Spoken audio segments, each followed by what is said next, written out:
E aí, galera, tudo bem? Joia? Então a gente começa então, pessoal, com as nossas aulas agora online, né, com as nossas aulas gravadas, e eu vou partir então do ponto que nós paramos as nossas aulas presenciais, pessoal. Vamos fazer um relembrando bem rapidinho em cima dessa aula aqui, e a partir dessa aula nós vamos acrescentando algo sobre as leis de Newton. O nosso objeto então, pessoal, de estudo agora, dinâmica, lembra? Nós vamos estudar o movimento dos corpos se preocupando com as causas desse movimento. Basicamente, quem rege toda essa brincadeira, Isaac Newton.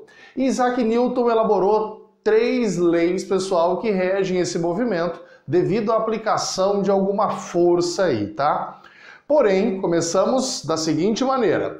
As leis de Newton, as 3, só são válidas para referenciais inerciais. E o que seria, gente, referencial inercial? Seria aquele referencial que não possui aceleração, aquele referencial no qual a velocidade é constante em módulo, direção e sentido, ou a velocidade vetorial é nula, ou seja, o corpo se encontra em repouso. E é basicamente isso que enuncia a nossa primeira lei, pessoal.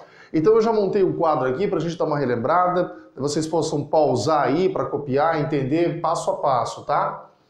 A primeira lei de Newton, pessoal, também chamada lei da inércia.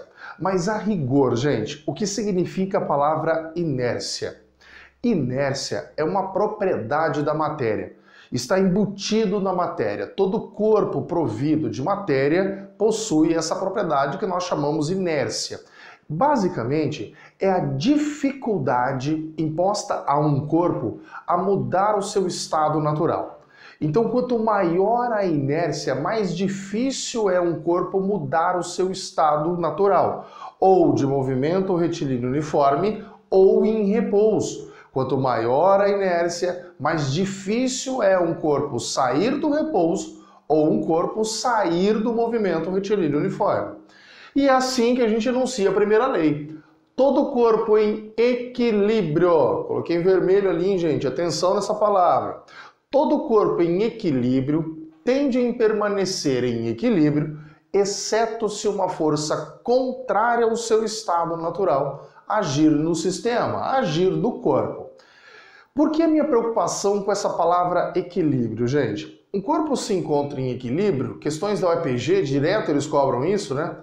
Não somente quando as forças são nulas. Para que um corpo permaneça em equilíbrio, ele, além das forças serem nulas, o torque precisa ser nulo. Ou seja, esse corpo não pode rotacionar, gente. O equilíbrio é definido em cima de 2 situações. O equilíbrio estático, onde a velocidade vetorial, e quando a gente fala velocidade vetorial, gente, vocês têm que lembrar que vetor tem módulo, direção e sentido. Então, nenhuma dessas 3 características da velocidade se altera. Ou seja, nós temos que o vetor velocidade é nulo. A essa situação, dizemos que um corpo se encontra em estática. Basicamente, trocando em miúdos, o corpo se encontra em repouso. Então, é uma das 2 situações possíveis para que um determinado corpo se encontre em inércia. Uma outra possibilidade, gente, que um corpo pode vir a estar em inércia é no equilíbrio que nós chamamos de dinâmico ou alguns autores chamam de cinético. A essa situação, a velocidade vetorial não é igual ao vetor nulo, gente. Esta velocidade vetorial é constante. Só existe um movimento cuja velocidade vetorial é constante. Ou seja, o móvel não muda nem de módulo da velocidade, não aumenta nem diminui o número, o módulo. Não muda nem direção e nem sentido. Qual é o único movimento em que a velocidade vetorial é constante, gente? O tal do movimento retilíneo uniforme. São nessas 2 situações que um corpo permanece em inércia, gente. Se eu fosse colocar no fundo do coração de vocês, eu queria colocar matematicamente a inércia da seguinte maneira. A inércia é quando um corpo ou um sistema não possui aceleração. Então, matematicamente, pessoal, a primeira lei de Newton se refere a um corpo que não possui aceleração. Nem a centrípeta, nem a tangencial e muito menos a resultante. Se um corpo, então, que é desprovido de aceleração, ele se encontra em inércia. Muito cuidado com isso, hein, gente? O corpo, então, para estar em inércia, ele não pode mudar a sua velocidade e não pode ter aceleração. Logo, esse corpo também não pode rotacionar. Então, para essa situação aqui, pessoal, eu não estou em inércia. Porque quando você faz um movimento de rotação, movimento circular, qual a aceleração que aparece? A centrípeta. Então, cuidado com esse detalhe. A inércia é quando nenhuma das acelerações atua no sistema. Já segundo a lei de Newton, ele pensou, e se a aceleração agir no sistema? E se um corpo for provido de aceleração? Você sai da primeira lei de Newton e cai no colo da segunda lei de Newton. A segunda lei de Newton também tem nome, gente. É a tal da equação fundamental da dinâmica. Normalmente a gente lembra o nome da primeira e da última, né? Inércia e ação e reação. E a segunda a gente quase sempre esquece, mas ela tem um nome. É chamada de equação fundamental da dinâmica, gente. E ela é dada como força resultante, força não é igual a massa vezes aceleração. Força resultante é igual ao produto entre a massa vezes a aceleração. Esta observação é essencial. Força resultante e aceleração resultante, tanto da centrípeta quanto da tangencial, possuem mesma orientação. E o que isso quer dizer? Isso quer dizer que para onde estiver a direção e o sentido da aceleração, a força resultante também terá a mesma direção e sentido. O mesmo se dá para a força resultante e aceleração. Para a mesma direção e sentido que a força resultante se encontra, a aceleração também. Então essas duas grandezas, pessoal, têm sempre a mesma orientação. Para onde estiver direcionada, orientada a aceleração, a força resultante também estará. E caso contrário, também é válido. Para onde o vetor força resultante estiver direcionado, a aceleração também estará. Agora, cuidado com essa peculiaridade. É errôneo quando você fala, é errado quando você fala que você possui força, né? Aquele negócio, eu tenho a força. Ninguém tem a força, gente. A força é uma propriedade entre corpos. A gente aplica força. Então essa força aqui é uma aplicação, é uma interação entre corpos, tá? Onde no sistema internacional, força é mensurado em Newton. Outro detalhe. De vez em quando aparece uma outra unidade de medida de força, pessoal. Um tal do sistema que a gente usa em notação esportiva, você já deve ter visto isso aqui, ou em notação de manual de automóvel, o tal do quilograma-força. Essa unidade, quilograma-força, também é unidade de força. Mas qual é a relação entre quilograma-força e Newton? Atenção a isso, gente. 1 quilograma-força, 1 quilograma-força equivale ao valor da gravidade no local, só que não em metros por segundo ao quadrado, e sim em Newton. De que forma? A gente sabe que a nível do mar, a rigor, o valor da gravidade, da aceleração gravitacional, é de 9,86 metros por segundo ao quadrado. Então, 1 quilograma no nível do mar, a nível do mar, equivale a 9,86 newtons.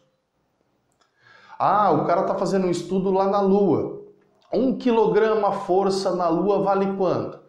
Sabemos que a gravidade lunar é 1,6 metro por segundo ao quadrado. Então, lá na Lua, 1 kg-força equivale a 1,6 Newton. A gente adota a maioria dos exercícios que a aceleração gravitacional vale 10 metros por segundo. Então, 1 kg-força nessa situação é 10 Newton. Aqui eu vou colocar nível do mar. 1 kg-força vale o valor da gravidade, a gente adota no mar, né? 9,8 aproximadamente, Newton. Cuidado com isso, tá? 1 kg-força é o valor da gravidade no local em Newton, unidade de medida. Bem, sabendo de força, o que nós vamos estudar basicamente, né? O que a gente estuda em toda a física, pessoal, são 4 classes de força. Basicamente, a mecânica só estuda a força de campo e a força de contato, mas vocês também estudam na química, pessoal, força fraca, e na física moderna a gente também estuda um pouquinho de força forte. O que seria a força forte? Um exemplo, pessoal, a força entre um nêutron e um próton. A força que mantém o núcleo atômico junto ali, que mantém o núcleo atômico coeso. A força fraca seria o que vocês basicamente estudam na química, aquelas ligações covalentes. Entre aquelas ligações é fácil quebrar aquilo lá, é fácil desfazer essa ligação. Essa força, então, são chamadas de força fraca. Na mecânica, o que mais vamos usar, o que nós mais temos que dar importância aqui na nossa Física 4 é a força de campo e as forças de contato, pessoal. Forças de campo são aquelas forças que têm interação à distância. Então, força entre corpos que interage à distância. O exemplo para nós, força-peso, força elétrica, força magnética. Essas forças que agem à distância, nós chamamos de força de campo. E a última que nós vamos estudar, as forças de contato. Como o próprio nome já diz, tem que ter interação entre os corpos, pessoal. Vai ter que ter um contato direto entre os corpos. Quais são essas forças? A normal, a força tração, a força de atrito, força de resistência com o ar. Essas forças que agem de forma direta, que os corpos interagem diretamente, são o que nós chamamos de força de contato, pessoal. E finalizando a nossa revisãozinha aqui, antes de mais nada, terceira lei de Newton. Já volto, vou dar uma apagada no quadro, gente. Finalizando isso então, pessoal, terceira lei de Newton, ação e reação, pessoal. Bem, o enunciado da terceira lei de Newton diz que se um corpo A aplica uma força em um corpo B, este reage em A com uma força de mesmo módulo. Pessoal, lembra o que era módulo? Um número acoplado a uma unidade de medida. Módulo, então, também é chamado de magnitude ou ainda de intensidade. Mesma direção, lembra a direção, pessoal? Horizontal, vertical, diagonal e sentido contrário. Então o módulo, pessoal, desse par ação e reação é sempre o mesmo valor numérico. A direção sempre é a mesma, porém são sentidos contrários. Então se você aplica uma força em um corpo A, este A reage em B, com o mesmo módulo, mesma direção e sentido contrário, pessoal. Se fosse para matematicamente nós escrevermos como ficaria a terceira lei de Newton, pessoal, ficaria da seguinte forma. Sabemos então que o corpo A aplica em corpo B uma força. Então eu vou escrever aqui a força que A aplica em B. Porém, força é um vetor, então a gente precisa colocá-lo como tal. B reage, pessoal. Então eu sei que B vai reagir no corpo A com uma força de mesmo módulo, mesma direção, porém sentido contrário. E como que a gente representa o sentido de um vetor sendo contrário ao outro? A gente coloca um com sinal negativo. A isso chamamos de vetor oposto. oposto. Então, matematicamente, é assim que nós escrevemos a terceira lei de Newton. Relembrando que a terceira lei de Newton é sempre com interação entre dois ou mais corpos, gente. E a observação crucial, né? O par, ação e reação nunca se anulam, pois atuam em corpos distintos.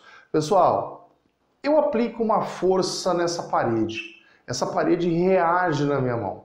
Esse par, ação e reação não vai se anular porque estão em corpos distintos. Um outro exemplo, eu vou empurrar uma cadeira aqui, pessoal. Tem uma cadeira aqui que não dá para ver. Se o par, ação e reação sempre se anulasse, eu ia empurrar essa cadeira e essa cadeira ia me empurrar. Nós nunca sairíamos no mesmo lugar. Cada corpo reage de uma forma à força. Numa luta, né, de boxe, a mesma intensidade que um boxeador dá um soco no queixo de um outro boxeador, o outro vai dar uma queixada na mão desse boxeador. É por isso que esses lutadores enfaixam as mãos, pessoal, para evitar que quebre. Lembra a história do Anderson Silva? Ele foi lá e deu um chute na canela, deu uma canelada no cara. O adversário dele só defendeu e quebrou a canela, pessoal, do Anderson Silva. Todo par, ação e reação atuam em corpos distintos, por isso que eles nunca se anulam. E pessoal, a gente encerra nosso relembrando aqui nas nossas aulas presenciais e a partir de então nós começamos a gravar as aulas dando sequência ao material de vocês, tá, gente? Fica com Deus e um forte abraço, gente!